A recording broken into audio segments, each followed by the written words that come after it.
নমস্কাৰ, মই মনালিছা গগৈ। কংগ্ৰেছ দল পুনৰ ঠন ধৰি উঠিব খুজিছে। অৱশ্যে ঠন ধৰি উঠিব খুজিছে বুলি ক'লে ভুল কৰা হ'ব। ৰাষ্ট্ৰীয় পৰ্যায়ত কংগ্ৰেছ দলটোক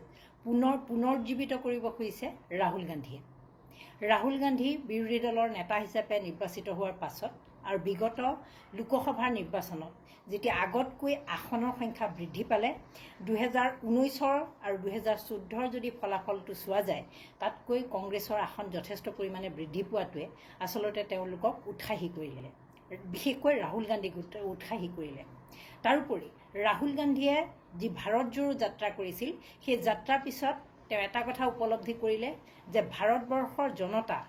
সমগ্ৰ জনতাই বিজেপি দলৰ লগত নাই। ইয়াৰ আগতে বিজেপি দলটোৱে শাসনত অহাৰ পাছত যেনেধৰণৰ প্ৰচাৰ আৰু প্ৰসাৰ কৰিছিল, তেওঁলোকে এনেকুৱা এটা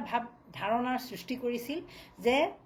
ভাৰতবাসীয়ে কোনো বেলেগ দলক আৰু নিবিচাৰে, কেৱল বিজেপি দলেই ক্ষমতাত থাকিব,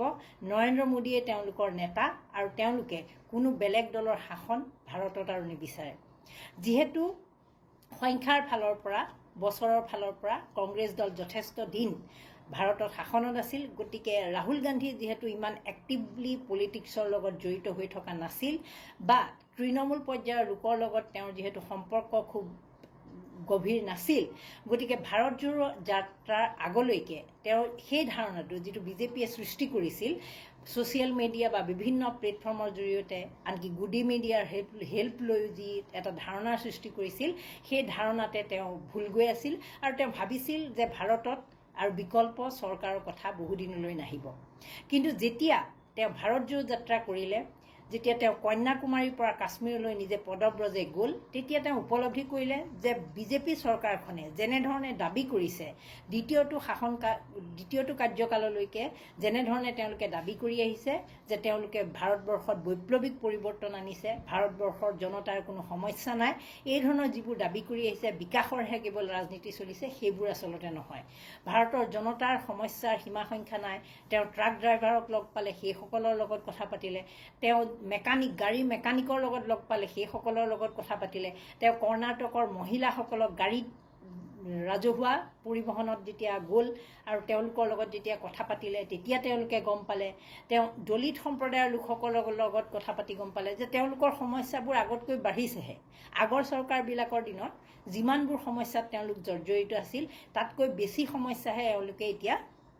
ভুগি আছে। গতিকে ৰাহুল গান্ধীৰ কিছু পৰিমাণে মন ঘূৰিল আৰু এই ভাৰত জোৰো যাত্ৰাৰ প্ৰভাৱটো 2024 চনৰ লোকসভা নিৰ্বাচনত যথেষ্ট পৰিমাণে পৰিল।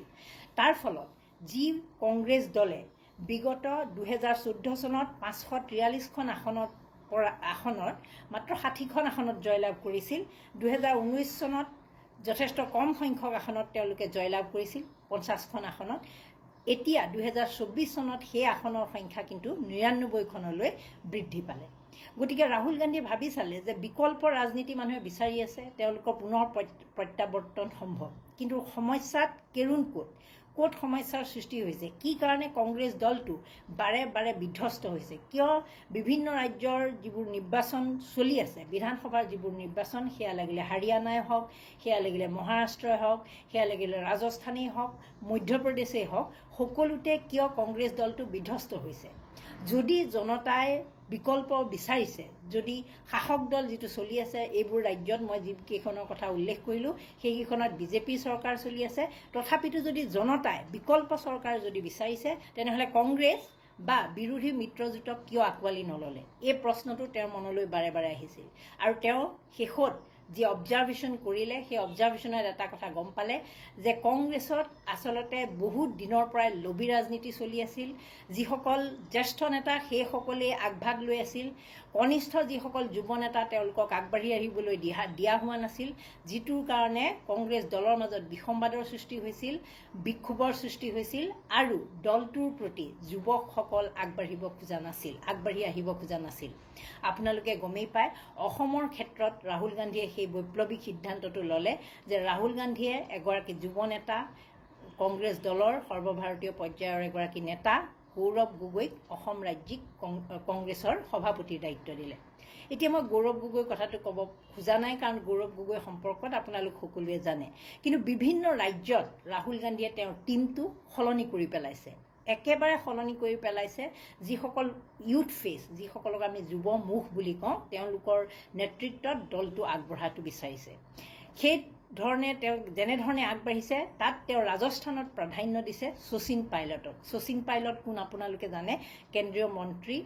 ৰাজেশ পাইলটৰ পুত্ৰ শচীন পাইলট আগতে ইয়াৰ কংগ্ৰেছ চৰকাৰ যেতিয়া তাত আছিল তেতিয়া তেওঁ উপমুখ্যমন্ত্ৰীৰ দায়িত্বটো আছিল পিছলৈ তেওঁৰ সেই দায়িত্বৰ পৰা অব্যাহতি লৈছিল আৰু তেওঁ বিভিন্ন সময়ত ৰাজস্থানৰ প্ৰাক্তন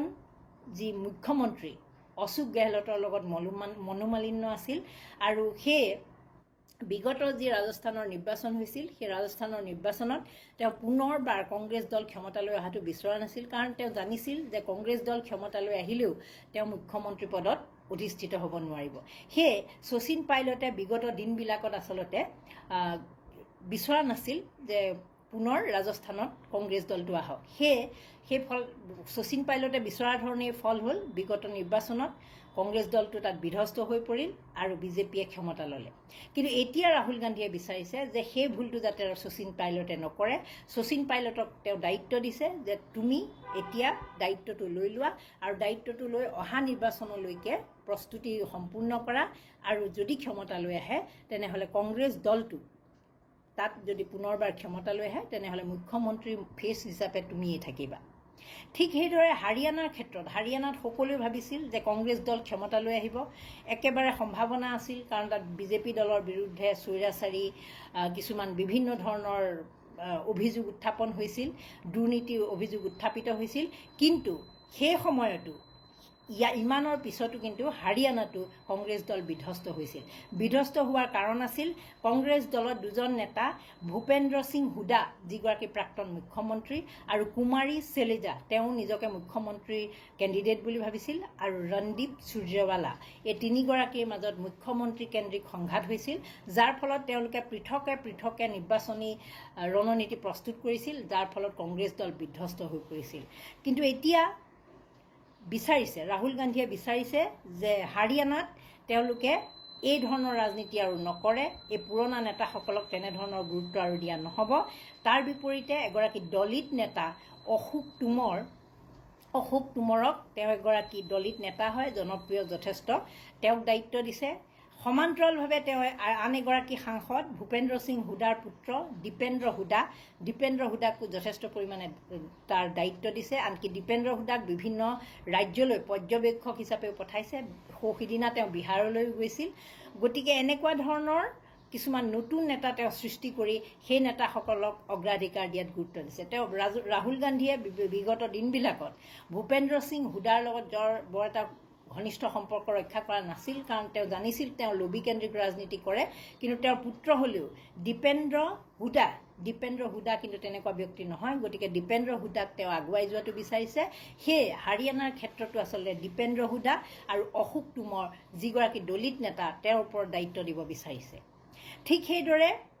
আহমেদাবাদ মানে গুজৰাটৰ ক্ষেত্ৰত ৰাহুল গান্ধীয়ে বিচাৰিছে যে গুজৰাটৰ দায়িত্ব লওক জিগ্নেশ মেৱানী যিগৰাকী নেতা অসম আৰক্ষীয়ে এৰেষ্ট কৰি আনিছিল গ্ৰেপ্তাৰ কৰি আনিছিল সেই জিগ্নেশ মেৱানী তেওঁ এগৰাকী সাংসদ হিচাপে আছে আৰু মুমতাজ পেটেল আহমেদ পেটেল কংগ্ৰেছৰ এগৰাকী প্ৰাক্তন কেন্দ্ৰীয় মন্ত্ৰী তেওঁৰ কন্যা মুমতাজ পেটেল আৰু জিগ্নেশ মেৱানীৰ নেতৃত্বত কংগ্ৰেছ দলটো গুজৰাটত আগবাঢ়ি যোৱাটো বিচাৰিছে ৰাহুল গান্ধীয়ে গতিকে এই তেওঁলোকৰ বিষয়ে তেওঁ চিন্তা চৰ্চা কৰি আছে তেওঁক ৰাজ্যিক দায়িত্ব তেওঁলোকক দিয়াৰ উপৰিও কেন্দ্ৰীয় পৰ্যায়ৰ কেন্দ্ৰীয় নেতৃত্বৰ ফালেও কিবা কমিটিত বা এনেকুৱা ধৰণৰ কিবা গুৰু দায়িত্ব হয়তো তেওঁলোকৰ হাতত অৰ্পণ কৰিব পাৰে ঠিক সেইদৰে উত্তৰ প্ৰদেশৰ ফালৰ পৰা ৰাহুল গান্ধীয়ে বিচাৰিছে কিশোৰীলাল শৰ্মা অকণমান এওঁলোকতকৈ বয়সত ডাঙৰ যদিও সেই কিশোৰীলাল শৰ্মাৰ কাৰণেই আজি এসময়ৰ প্ৰাক্তন কেন্দ্ৰীয় মন্ত্ৰী সাজভি কভি বহুথিৰ অভিনেত্ৰী পুনৰবাৰ অভিনেত্ৰী হ'বলৈ উভতি যাব লগা হৈছে স্মৃতি ইৰাণী সেই স্মৃতি ইৰাণীক হৰুৱাইছিল আমেথি লোকসভা নিৰ্বাচনত যথেষ্ট সংখ্যক ভোটত সেই স্মৃতি ইৰাণীৰ বিপক্ষে জয়ী হৈছিল এই কিশোৰীলাল শৰ্মাক তেওঁ পুনৰ এটা গধুৰ দায়িত্ব দিব খুজিছে কাৰণ কিশোৰীলাল শৰ্মাই উত্তৰ প্ৰদেশৰ যি সাংগঠনিক ভেটি কংগ্ৰেছৰ সাংগঠনিক ভেটি টনকিয়াল কৰিব পাৰিব বুলি তেওঁ অনুভৱ কৰিছে সেই উত্তৰ প্ৰদেশৰ দায়িত্ব কিশোৰীলাল শৰ্মাৰ দৰে নেতাৰ ওপৰত ন্যস্ত কৰাৰ কথা ভাবিছে ঠিক সেইদৰে বি শ্ৰীনিবাস যুৱ কংগ্ৰেছৰ নেতা আছিল যুৱ কংগ্ৰেছৰ অধ্যক্ষ পদত আছিল অধ্যক্ষৰ পৰা তেওঁ অপসাৰিত হ'ল কিন্তু সেই বি শ্ৰীনিবাসক যথেষ্ট পৰিমাণে তেওঁ বৰ্তমানৰ চৰকাৰক বিভিন্ন সময়ত সমালোচনা কৰি আছে সেই বি শ্ৰীনিবাসকো গুৰুত্বপূৰ্ণ দায়িত্ব দি তেওঁ আগুৱাই নিয়াটো বিচাৰিছে তেওঁ আগবাঢ়ি যোৱাটো বিচাৰিছে আৰু কৰ্ণাটকৰ যিহেতু তেওঁ এগৰাকী নেতা কৰ্ণাটকত কংগ্ৰেছৰ চৰকাৰ চলি আছে গতিকে যুৱ এগৰাকী মুখ হিচাপে যুৱ নেতা হিচাপে বি শ্ৰীনিবাসক আগবাঢ়ি যোৱাটো বিচাৰিছে ৰাহুল গান্ধীয়ে ঠিক সেইদৰে ইমৰান মাছুদ উত্তৰ প্ৰদেশৰ এগৰাকী সাংসদ ইমৰান মাছুদ তেওঁ যথেষ্ট জনপ্ৰিয়তা আছে আৰু ইমৰান মাছুদক এই কিশোৰীলাল শৰ্মাৰ সমান্তৰালভাৱে উত্তৰ প্ৰদেশত তেওঁ ইমৰান মাছুদকো আচলতে দায়িত্ব দিয়াৰ কথা ভাবিছে যে ইমৰান মাছুদো যথেষ্ট জনপ্ৰিয়তা আছে আৰু তেওঁ দলটো আগবঢ়াই নিব পাৰিব এই ধৰণে ৰাহুল গান্ধীয়ে আচলতে প্ৰস্তুতি প্ৰায় সম্পূৰ্ণ কৰি পেলাইছে আমি জানো যে বিহাৰৰ ক্ষেত্ৰত তেওঁ যথেষ্ট পৰিমাণে নিজেও গুৰু দায়িত্ব হিচাপে তেওঁ লৈছে বিহাৰলৈ যথেষ্টবাৰ তেওঁ গৈছে ইতিমধ্যে চলিত বৰ্ষতে তেওঁ ছবাৰকৈ বিহাৰ ভ্ৰমণ কৰিছে গতিকে বিহাৰৰ যুৱ শক্তিক তেওঁ প্ৰাধান্য দিছে সেই কথা সকলোৱে গমেই পাইছে তাৰ সমান্তৰালভাৱে আপোনালোকৰ চাগে মনত আছে যে এগৰাকী নেতা ঝাৰখণ্ডৰ নিৰ্বাচনত যথেষ্ট গুৰুত্বপূৰ্ণ ভূমিকা লৈছিল তেওঁ হ'ল ইমৰান প্ৰতাপগিৰি তেওঁ এগৰাকী কবি আৰু ৰাজ্যসভাৰ সাংসদ তেওঁ মহাৰাষ্ট্ৰক প্ৰতিনিধিত্ব কৰে আৰু সেই ইমৰান প্ৰতাপগিৰিৰ যথেষ্ট জনপ্ৰিয়তা আছে ঝাৰখণ্ড নিৰ্বাচনৰ সময়ত তেওঁ হাঁহি কৌতুকেৰে বিজেপি দলক কেনেধৰণে সমালোচনা কৰিছিল সকলোৰে চাগে মনত আছে মহাৰাষ্ট্ৰৰ বিভিন্ন যিবোৰ সমষ্টি সেই সমষ্টিবিলাকত ইমৰান প্ৰতাপগিৰিয়ে প্ৰচাৰ চলাইছিল আৰু তেওঁৰ যথেষ্ট জনতাক আকৰ্ষণ কৰিব পাৰে তেওঁৰ সভাবিলাকত যথেষ্ট মানুহ সংঘবদ্ধ হয় তেওঁৰ ভাষণ শুনিবলৈ মানুহ আহে গতিকে ইমৰান প্ৰতাপগিৰিকো তেওঁ বিচাৰিছে যে মহাৰাষ্ট্ৰৰ দায়িত্ব তেওঁ কিছু পৰিমাণে অৰ্পণ কৰিব ইমৰান প্ৰতাপগিৰিক বিহাৰৰ ক্ষেত্ৰত মই ইতিমধ্যে উল্লেখ কৰিছোৱে বিহাৰৰ কেইবাজনো নেতাক তেওঁ গুৰু দায়িত্ব দিছে গতিকে এই গোটেইখিনি যদি আপোনালোকে চাই অসমৰ গৌৰৱ গগৈৰ পৰা আৰম্ভ কৰি ৰাজস্থানৰ শচীন পাইলটৰ পৰা আৰম্ভ কৰি মহাৰাষ্ট্ৰত ইমৰান প্ৰতাপগিৰিলৈকে বা উত্তৰ প্ৰদেশত ইমৰান মাছুদৰ দৰে নেতালৈকে সকলোকে আনকি জিগ্নেশ মেৱানী গুজৰাটত তেওঁলোকৰ দৰে নেতাক উঠি অহা প্ৰজন্মক যুৱ নেতাক আগুৱাই ৰাহুল গান্ধীয়ে টিমটো আগুৱাই নিব খুজিছে আৰু 2029ৰ কাৰণে প্ৰস্তুতি সম্পন্ন কৰিব বিচাৰিছে ৰাহুল গান্ধীয়ে এটা কথা উপলব্ধি কৰিছে যে লোকসভাত জয়ী হোৱাৰ আগতে দেশৰ দায়িত্ব লোৱাৰ আগতে কেন্দ্ৰৰ দায়িত্ব লোৱাৰ আগতে ৰাজ্যবিলাকত কংগ্ৰেছে চৰকাৰ গঠন কৰিব পাৰিব লাগিব কংগ্ৰেছে অকলে নোৱাৰিলেও বিৰোধীৰ লগত একেলগে মিত্ৰজোঁটলৈ আহি হ'লেও ৰাজ্যবোৰ দখল কৰিব পাৰিব লাগিব আৰু তেতিয়াহে কেন্দ্ৰত ইয়াক সলনি কৰিব পৰা যাব নহলে ডাবল ইঞ্জিনৰ চৰকাৰ যদি চলি থাকে তেনেহলে কোনো কাৰণত আচলতে ৰাজ্যবিলাকতো সলোৱাটো সম্ভৱ নহয় আৰু কেন্দ্ৰটো সলোৱাটো সম্ভৱ নহয় গতিকে নিজৰ দলটো শক্তিশালী কৰি তাৰ পিছত বিৰোধী দলবিলাকৰ লগত মিলি একেলগে ইণ্ডিয়া মিত্ৰজোঁট হৈ নিৰ্বাচনত প্ৰতিখন ৰাজ্যৰ নিৰ্বাচনত অৱতীৰ্ণ হোৱাটো বিচাৰিছে ৰাহুল গান্ধীয়ে অসমতো সেই ক্ষেত্ৰত যথেষ্ট পৰিমাণে প্ৰভাৱ পৰিছে আপোনালোকে বিগত দিনবিলাকত গমেই পাইছে যে গৌৰৱ গগৈয়ে নিজেই কৈ আছে যে বিৰোধী ঐক্যবদ্ধ হ'ব ঐক্যবদ্ধ হোৱাটো ডাঙৰ কথা নহয় তাৰ আগতে আমি নিজৰ দলৰ ভেটিটো শক্তিশালী কৰিব লাগিব এইটো গৌৰৱ গগৈৰ কথা নহয় এইটো ৰাহুল গান্ধীৰ পৰা অহা এটা নিৰ্দেশ ৰাহুল গান্ধীয়ে এই নিৰ্দেশনা দিছে যে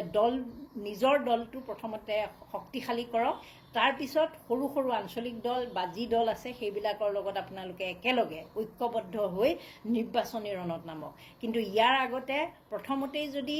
ঐক্যবদ্ধ হৈ তেওঁলোকে নিজক দুৰ্বল কৰি লয় তেতিয়াহ'লে বাকীবিলাক দলৰ লগত মিলি নিৰ্বাচনী প্ৰতিদ্বন্দ্বিতা আগবঢ়াওঁতে খামখেয়ালিৰ সৃষ্টি হ'ব আৰু কংগ্ৰেছ দলৰ ভেটিবোৰ সুদৃঢ় নহ'ব আৰু পুৰণি যিসকল কংগ্ৰেছী আছিল তেওঁলোকৰো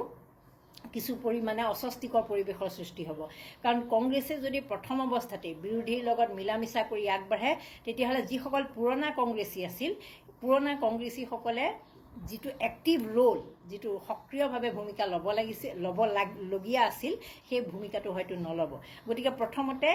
প্ৰতিখন ৰাজ্যৰ যুৱ নেতাসকলক দায়িত্ব দিয়া হৈছে যে প্ৰথমতে আপোনালোকে কংগ্ৰেছীসকলক, যিসকল কংগ্ৰেছী, নতুনকৈ যিসকলে দলটোত জইন কৰিব খুজিছে, যোগদান কৰিব খুজিছে, তেওঁলোকক লওক। যিসকল পুৰণা কংগ্ৰেছী আছিল তেওঁলোককো এক্টিভ কৰক। প্ৰথমতে দলটোত শক্তিশালী, নিজৰ দলটোক শক্তিশালী কৰক। তাৰ পিছৰ পৰ্যায়ত আপোনালোকে বিৰোধী যি মিত্ৰজোঁট কৰিব খুজিছে সেই মিত্ৰজোঁট কৰি আগবাঢ়ক, আৰু তেতিয়াহে আগন্তুক নিৰ্বাচনবিলাকত ভাল ফলাফল দেখুৱাব পৰা যাব। আৰু যিসকল পুৰণি নেতা, যিসকলৰ মন কংগ্ৰেছত নাই, আছে বিৰোধীৰ লগত তাল মিলাই আছে, কিন্তু থাকিব লাগে কাৰণে কংগ্ৰেছৰ লগত আছে, সেইসকলক লাহে লাহে এটা ছাইড কৰি নিবলৈ পৰামৰ্শ আগবঢ়াইছে ৰাহুল গান্ধীয়ে। যে তেওঁলোকক গুৰু দায়িত্ব দিয়াৰ পৰা অকণমান আঁতৰাই ৰাখিলে তেওঁলোকে এটা সময়ত নিজেই অৱহেলিত অনুভৱ কৰিব, নেগলেক্টেড ফিল কৰি তেওঁলোকে আঁতৰি যাব, আৰু এটা সময়ত তেওঁলোকে ৰাজনীতিৰ পৰা নিজেই বিদায় ল'ব। গতিকে ডাইৰেক্টলি তেওঁলোকক আঁতৰাই দিয়াতকৈ একেবাৰে আঁতৰি যাওক, বা দলৰ ফালৰ পৰা কাৰণ দৰ্শোৱাৰ জাননী দি তেওঁলোকৰ ওপৰত এটা প্ৰেছাৰ সৃষ্টি কৰাৰ সলনি তেওঁলোকৰো সহযোগিতা লওক, একেলগে আগবাঢ়ক। তেওঁলোকে যদি ভাল ধৰণে থাকিব খোজে থাকক। যিটো গৌৰৱ গগৈ ইতিমধ্যে উল্লেখ কৰিছে যে বিজেপিৰ যি ভাইৰাছ লাগি আছে তেওঁলোকক অপাৰেশ্যন কৰিব লাগিব, অস্ত্ৰোপচাৰ কৰিব লাগিব, সেইখিনি কথা গৌৰৱ গগৈয়ে যে কৈছে, সেই গৌৰৱ গগৈ কোৱাৰ অন্তৰালত আছে কিন্তু ৰাহুল গান্ধীৰ ফালৰ পৰা অহা কিছু পৰিমাণৰ পৰামৰ্শ। ৰাহুল গান্ধীয়ে এই কথাটো গৌৰৱ গগৈকে নহয়, প্ৰতিগৰাকী যুৱ নেতাক সেই দায়িত্ব দিছে যে আপোনালোকে এনেধৰণে আগবাঢ়ক যাতে পুৰণি কংগ্ৰেছীসকলো ক্ষুব্ধ নহয় আৰু কংগ্ৰেছ দলটো যথেষ্ট শক্তিশালী ৰূপত অৱতীৰ্ণ হ'ব পাৰে। কাৰণ হাতত সময়, বহুবোৰ ৰাজ্যৰ নিৰ্বাচনৰ ক্ষেত্ৰত হাতত সময় যথেষ্ট কম। গতিকে এইকেইদিন একেবাৰে সময় অপচয় নকৰাকৈ আগবাঢ়িবলৈ নিৰ্দেশ দিয়া হৈছে। আপোনালোক সকলোৱে জানে 2026 বৰ্ষত অসমকে ধৰি দেশৰ 5খন ৰাজ্যত নিৰ্বাচন অনুষ্ঠিত হ'ব: অসম, পশ্চিমবংগ, পুডুচেৰী, কেৰেলা আৰু তামিলনাডু। গতিকে তামিলনাডু আৰু কেৰেলাৰ ক্ষেত্ৰত ৰাহুল গান্ধীয়ে কেৰেলাৰ ক্ষেত্ৰত ইতিমধ্যে প্ৰিয়ংকা গান্ধীক দায়িত্ব দিয়াৰ লগতে তেওঁ গভীৰ দায়িত্ব এটা লৈছে, গধুৰ দায়িত্ব লৈছে। তামিলনাডুতো তেওঁলোক যথেষ্ট পৰিমাণে সক্ৰিয় হৈ আছে। পুডুচেৰী তুলনামূলকভাৱে এখন সৰু ৰাজ্য, কেন্দ্ৰীয় শাসিত অঞ্চল, গতিকে তাতকৈ তেওঁলোকে গুৰুত্ব দিছে অসম, কেৰেলা, তামিলনাডু আৰু পশ্চিমবংগত। কিন্তু ৰাহুল গান্ধীৰ এটা ধাৰণা আছে যে পশ্চিমবংগত বৰ সহজ নহয়। গতিকে ইণ্ডিয়া মিত্ৰজোঁটৰ অংশীদাৰ দল মমতা বেনাৰ্জী যদি পুনৰবাৰ ক্ষমতাত আহে, এয়াও তেওঁলোকৰ কাৰণে যথেষ্ট এক বৃহৎ সফলতা হিচাপে পৰিগণিত হ'ব। কংগ্ৰেছ দলে দলটোক তাত শক্তিশালী কৰিব যদিও তেওঁলোকে গম পাইছে যে তেওঁলোকে যথেষ্ট আসন তাত লাভ নকৰে। আপোনালোকেও এই বিষয়ে মন্তব্য দিব। আৰু ৰাহুল গান্ধীয়ে যিটো নতুনকৈ শক্তিশালী কৰাৰ যিটো নতুন যুৱ ফেচক যিটো গুৰুত্ব দিছে, নতুন মুখক যি গুৰুত্ব দিছে, সেই বিষয়ে আপোনালোকৰ যদি কিবা মন্তব্য থাকে তলত দিব। নমস্কাৰ, ধন্যবাদ।